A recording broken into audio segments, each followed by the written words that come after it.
오늘 유영하 변호사가 지장까지 찍힌 박근혜 전 대통령의 친필 편지를 들고 국회에 왔습니다. 태극기를 들었던 여러분 모두가 하나로 힘을 합쳐 주실 것을 호소드립니다. 저도 하나가 된 여러분들과 함께 하겠습니다. 탄핵된 지 3년 만에 침묵을 깬 겁니다. 총선을 한 달이 앞두고 사실상 옥중 정치를 시작했다는 분석이 나옵니다. 이렇게 코로나19라는 국가적인 위기 상황에서 갑자기 나온 박 전 대통령의 편지는 여러 논란을 낳고 있습니다. 먼저 안지현 기자입니다. 박근혜 전 대통령의 옥중 편지는 이렇게 시작합니다. 국민 여러분, 박근혜입니다. 그러면서 메시지를 낸 이유가 42일 앞으로 다가온 총선에 있음을 분명히 했습니다. 기존의 거대 야당을 중심으로 태극기를 들었던 여러분 모두가 하나로 힘을 합쳐 주실 것을 호소드립니다. 거대 야당은 미래통합당을 의미합니다. 현재 보수 세력은 미래통합당 외에도 자유공화당, 친박신당 등으로 쪼개져 있습니다. 앞서 탄핵의 강을 건너라는 조건을 앞세워 자유한국당과 통합한 유승민 의원 등 세보수당 출신들에게 손을 내미는 듯한 발언도 했습니다.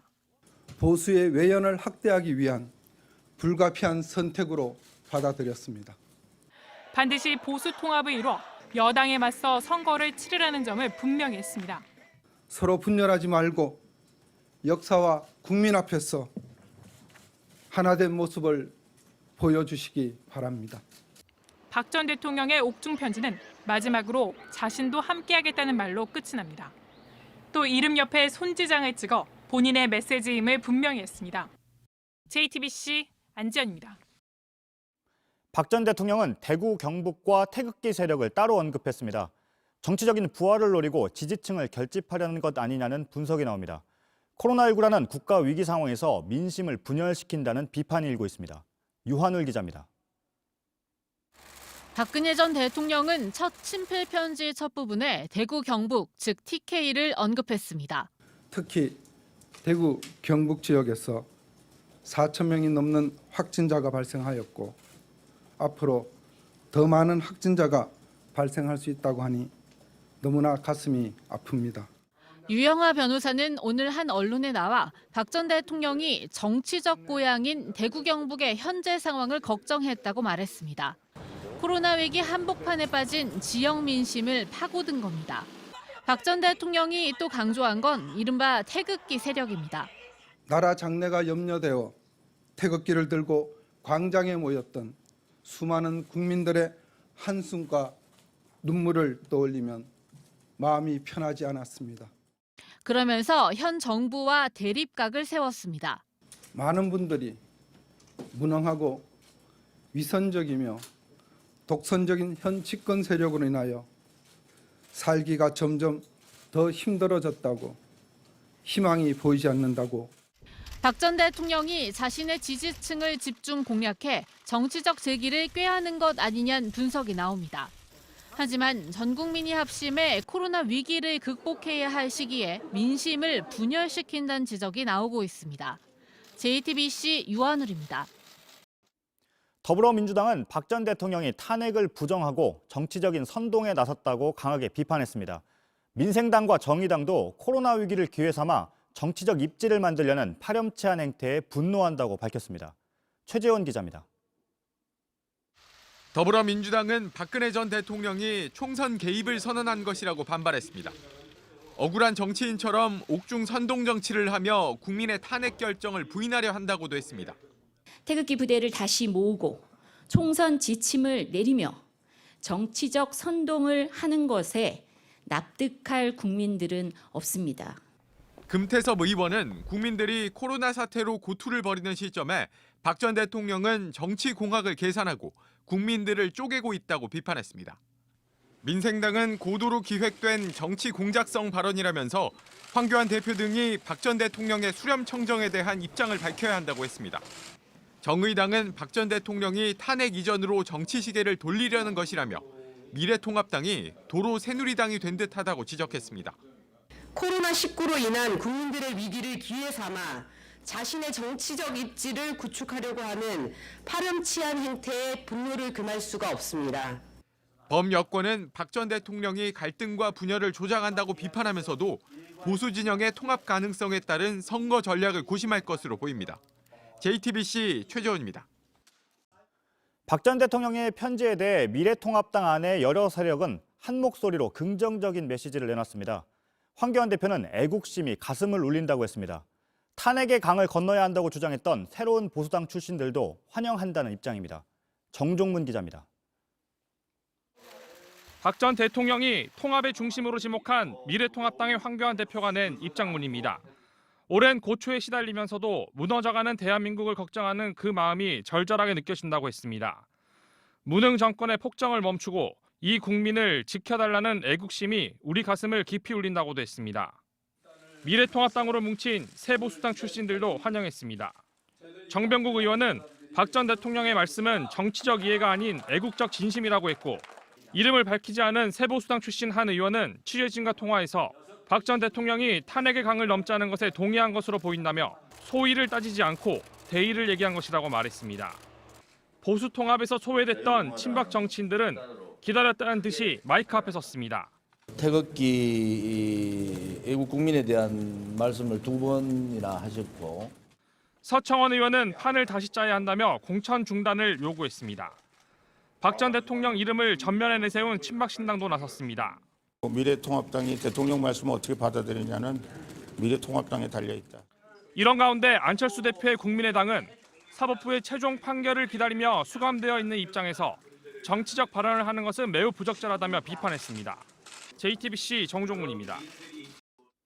박 전 대통령의 편지에는 자신의 탄핵과 구속을 놓고 여론전을 의식하는 듯한 표현도 있습니다.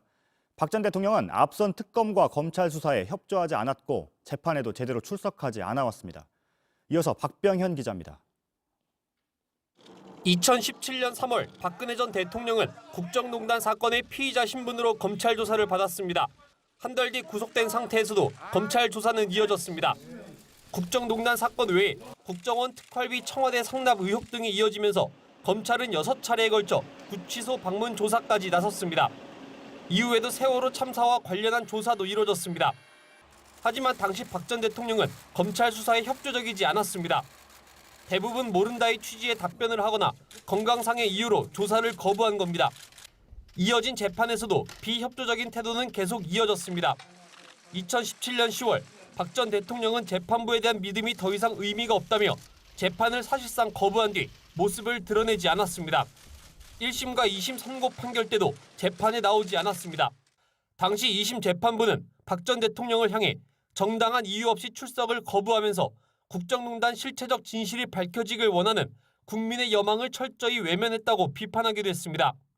국정농단 사건 이후 국민의 알 권리를 외면했던 박 전 대통령이 총선이 다가오자 국민을 상대로 여론전에 나선 것 아니냐는 비판이 나오는 이유입니다.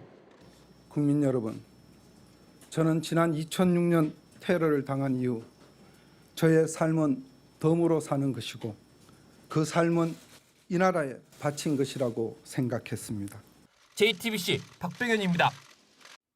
지장까지 찍어서 이 시점에 친필 편지를 내놓은 이유가 무엇인지 취재기자와 짚어보겠습니다. 임소라 기자가 나와 있습니다.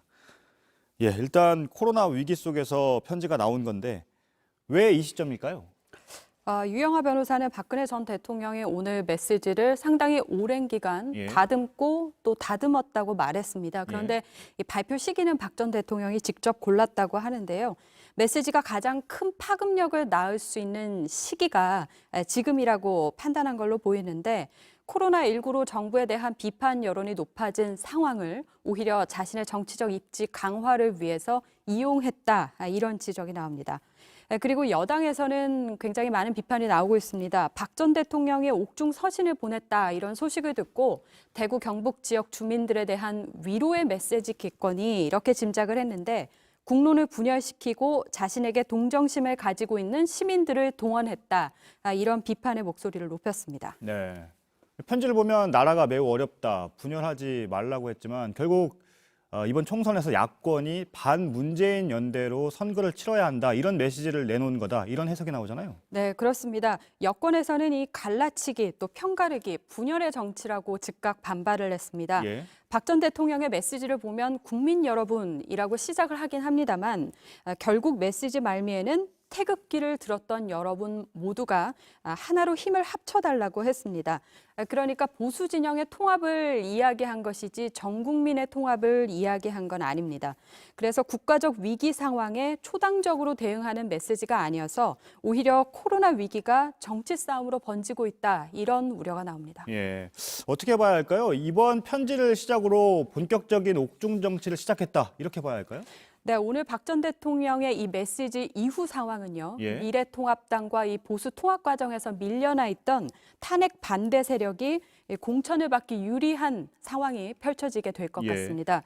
나아가 이들이 원내 진입을 많이 하게 되면 박 전 대통령은 몸은 감옥에 있어도 이들을 통해서 21대 국회에서도 영향력을 계속 발휘할 수 있습니다. 그러니까 질문하신 그 옥중 정치가 예. 가능해지게 되는 거죠.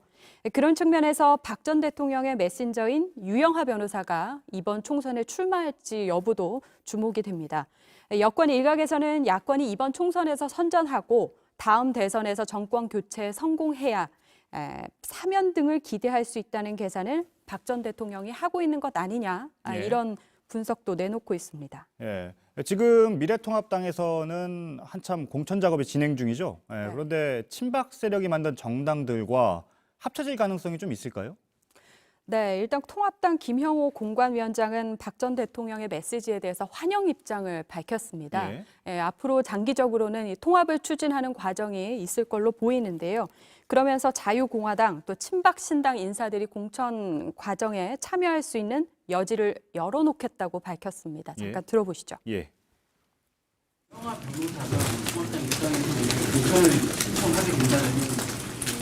하게 된다면 그때 보겠습니다. 예. 우리는 중요한 인사들이 우리 당에 대해서 들어오는 것에 대해서는 언제나 문을 열어놓고 있습니다. 그분뿐만 아니고. 네, 그런데 실제 세부적인 공천 논의 과정에서는 김형호 위원장의 고민이 깊어질 수밖에 없습니다. 혁신 공천 또 청년 세대 교체를 외쳐왔기 때문에 이 탄핵 세력에 대한 공천을 어떻게 할지에 대한 부담이 커질 것 같습니다. 예, 한 가지만 더 물어보죠. 이번이 첫 편지인데 그러면 두 번째 편지도 나올 가능성이 있을까요? 두 번째 편지가 나올 수 있다 없다를 확언하기는 어렵습니다만 박근혜 전 대통령의 메시지 마지막 부분에 보면 저도 여러분과 함께하겠다 이런 언급이 그랬죠. 있습니다. 예. 이 발언을 좀 더 해석을 해보자면 앞으로도 계속 정치적인 메시지가 나올 가능성이 커 보인다 이렇게 예. 볼 수 있을 것 같습니다. 예, 알겠습니다. 잘 들었습니다. 임소라 기자였습니다. 수감 중인 박근혜 전 대통령은 선거법상 투표를 할 수 없습니다. 투표권이 없으면 선거운동도 할 수 없는데 오늘 옥중 편지는 사실상 선거운동에 해당한다는 비판이 나옵니다. JTBC 취재 결과 중앙선관위가 선거법 위반에 해당하는지 조사에 들어갔습니다. 박소연 기자입니다.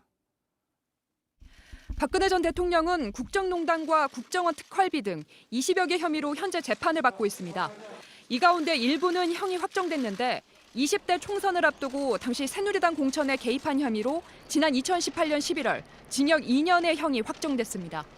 공직선거법상 1년 이상의 징역형을 선고받고 그 집행이 종료되지 않으면 선거권이 박탈당합니다. 선거권이 없으면 선거운동도 할 수 없습니다. 여기에 박 전 대통령이 해당합니다.